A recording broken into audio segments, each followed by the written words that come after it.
Ashama harka fuunee kabajamtootaa fi hordoftoota keenya nagaa fi tika rabbii keessa nu turaa jechaa oduu gaddaa qabannee dhufne.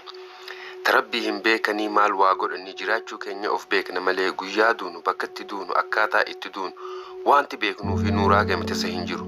Guyyaa beellamni rabbii keessa kandii muraasaaf achiin tarkaanfannu namoota hadhaa du'aa dhandhamuuf jiraata irraan ooltu. Bara ji'a guyyaa sa'aatii sakandii lakkaa'anna malee. Duuti duudhaa jiruu fi jireenya ilma namaati. Walqixxummaa hiyyeessaa fi sooressaa adii fi gurraachaati. Garri irraa miliqan hin jiru. Duutee hin beekamin jiraattee hin mul'atin.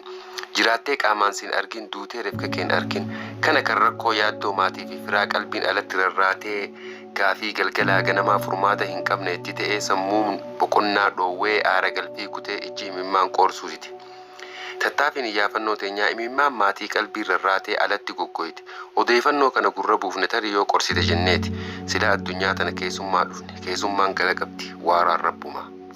Suuraan gartan dhalataa lammii Itoophiyaa kutaa Jimmaa kan ta'e maqaan isaa Khaalid Tamaam kan jedhamu dhukkubsatee qaama IOM'n osoo wallaanamaa jiru tarabbii itti dhuftee addunyaa tanarraa dabre guyyaa 20 baatii 10 bara 2024. Tajaajilaa irraa baafamee guyyaa 20 baatii lammaffaa bara 2025 awwaalame.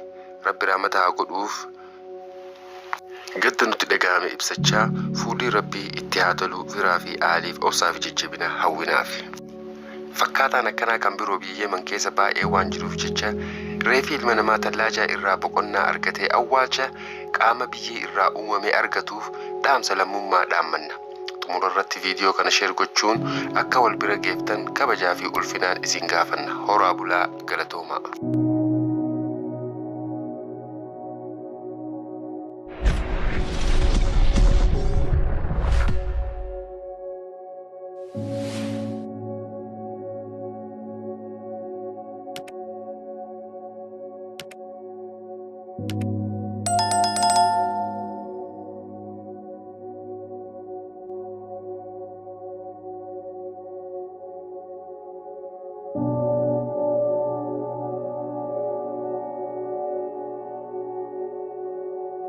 you